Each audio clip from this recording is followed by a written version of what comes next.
Hello. Hold on, I just got a text. I need to respond.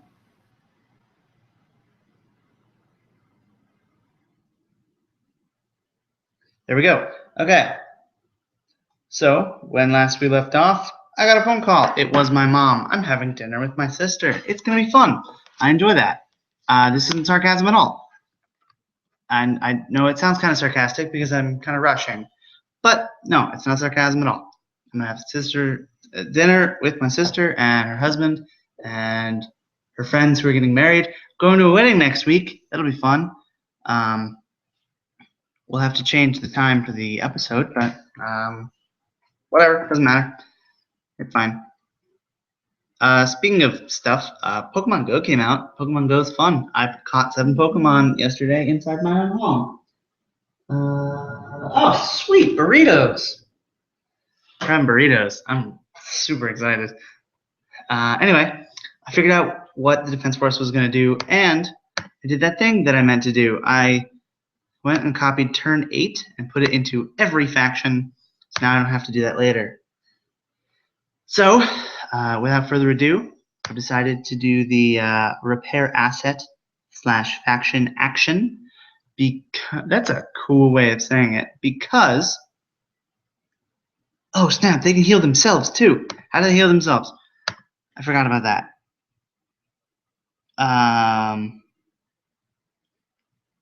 If used to heal the faction gains hit points equal to the rounded average of its highest and lowest attributes. Okay, so for 1 fact cred, you can heal anything. 4 and 1, 5, that's 2.5, of course. So spend 3 fat creds, which we don't have. Great. Spend 1 fat cred to gain 2.5. We'll round. We already said we'd round down. 2. That costs 1. And we will. Oh. The Monopoly. We didn't use it to attack.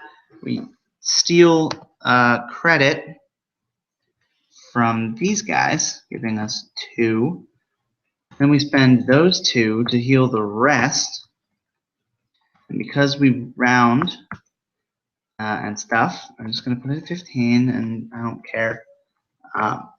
Because finally, they're back to healed. And because of the medical center that we have, we can reduce the cost to repair any asset by 1.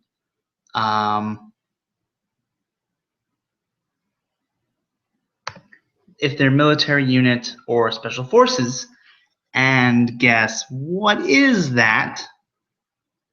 These 2, which means healing them costs nothing. So we get 1 up to full, 1 up to 4, and they're back. They're ready to fight again.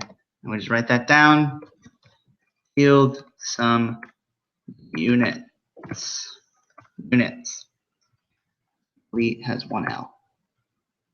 Oh, Poly. Oh, used mono Poly. And we're done with them. Now we move on to Ackland, which for some reason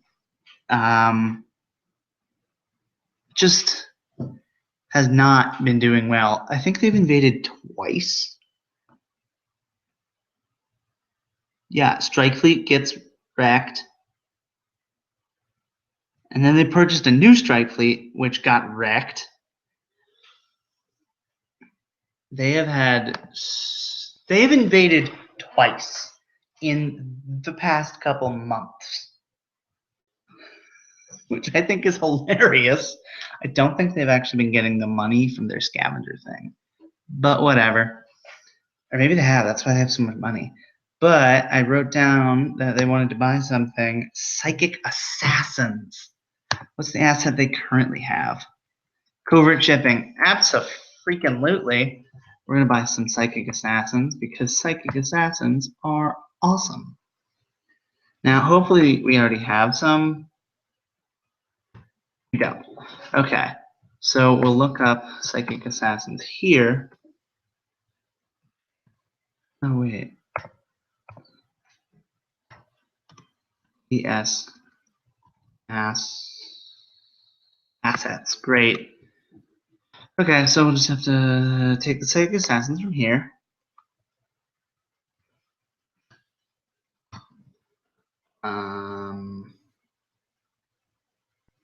Move them onto the asset.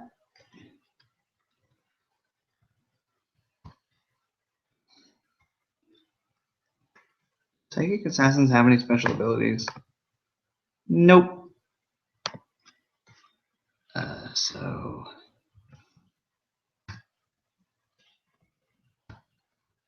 4. This is Psychic Assassins. Psychic Assassins are force? Can they do that? Oh crap, I don't think they can do that. Oh wait, yeah they can. Purchase some Psychic Assassins for force assets, and they 4 hit points, which is nothing. It's really annoying.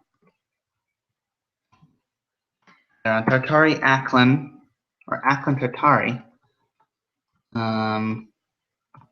It costs 12. They can be stealth. Yeah, let's buy some. Make them stealth. Make them cost 3 more, which is 15. But there's no monopoly on their planet, so it doesn't matter. So they spent all their money on Psychic Assassins. They've got a way to transport them. Next round, the Psychic Assassins are coming to town. And by town, I mean New Yellowstone.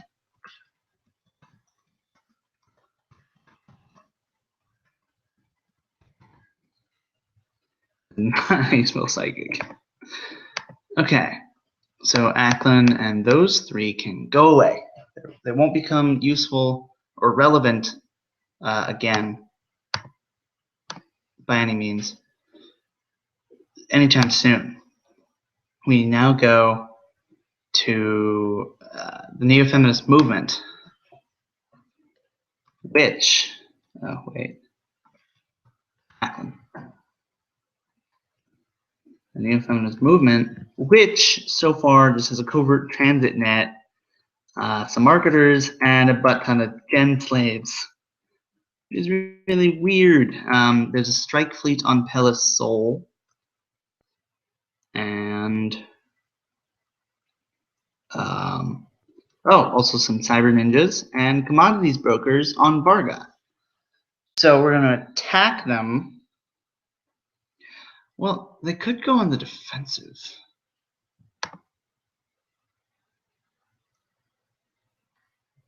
Fanatical, so they reroll 1s.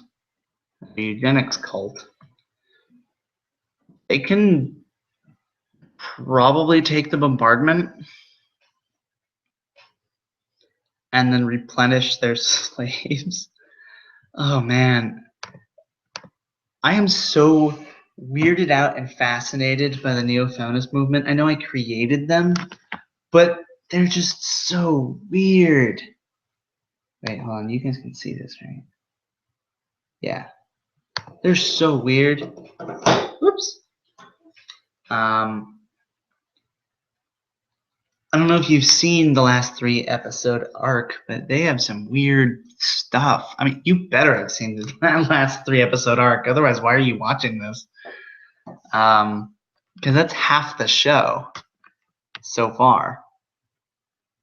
It's 3 out of 6 episodes. Tomorrow being 7, which they'll also be on a planet controlled by the neo-feminist movement. That being Iapetus. Well, they're not be on Iapetus proper because no one's allowed on Iapetus. But they'll be on Iapetus Station, which is controlled by the neo-feminist movement. Yeah. So I think they're going to attack. They're going to attack the commodities broker. They're going to attack the Cyber Ninjas. And they will attack the Strike Fleet. Because there's a Strike Fleet on Pelisol. Okay, so. And slaves attack crossbow strike fleet on Pelisol. I think that's force v force.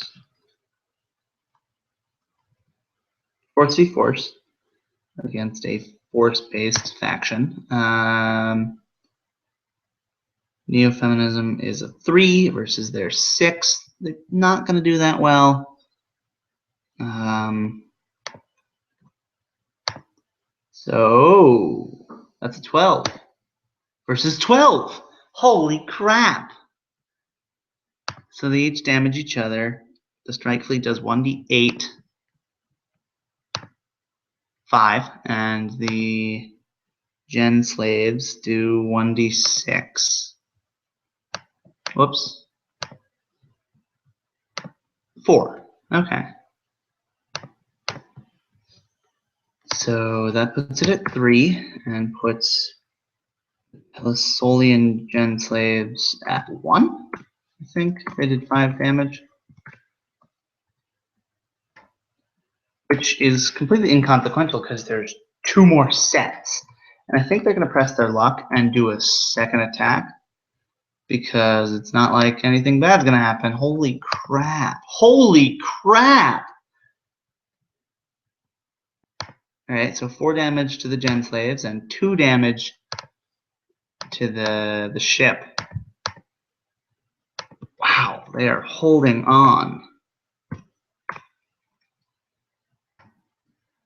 And this is, you know, you've seen the episode, you've seen the ramming ships that the Gen Slaves use.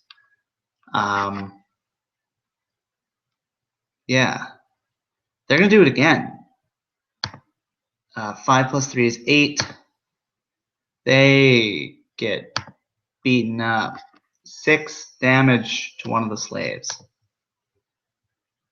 Okay, so Gen Slave dies.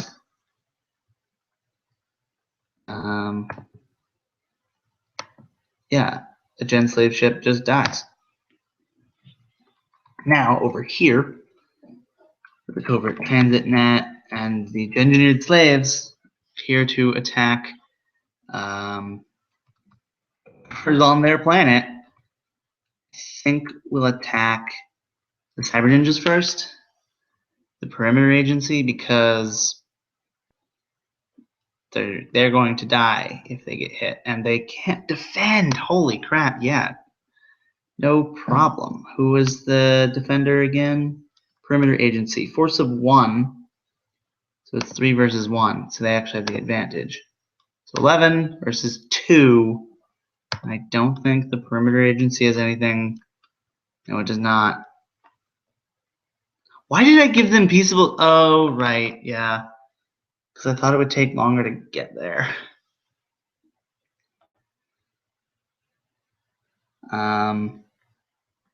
So yeah, their Cyber Ninjas are dead.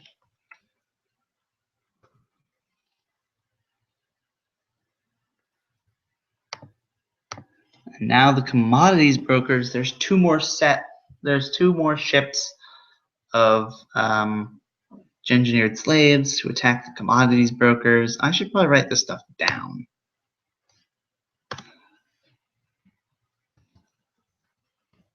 Oops. Gen slaves attack. Pelisol. Damage. Damage. Damage. Dead. Hit. Damage. Hit. Damage. Dead. And then instead attack a perimeter Ninjas. Kills. And then Genslaves attack on Varga.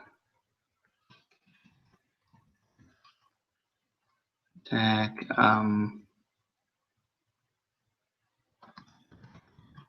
Nufala. Commodities. Let's see how that turns out, because Nufala has a 7, so they have to beat them by 4. So 12 again against the 10. With 17. So Genslaves die? I mean, probably. Commodities brokers deal 1d8 damage. In defense, 5. Oh, great. So they attacked. They're at 1. And then there's one more set. Even if they attack, they can still defend. So they'll attack again just for the off chance that they weaken this commodities broker enough to not have it attack again. So +3 is 8. They get hit again. This time, the Genslaves die. All right, so now my mom's home. We are going to go have burritos with my sister and her husband and some family friends. So I think we're going to close off here as the neo-feminists die.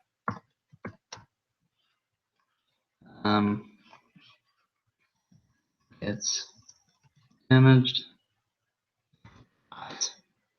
We'll start with Crossbow Corporation next time. Yeah.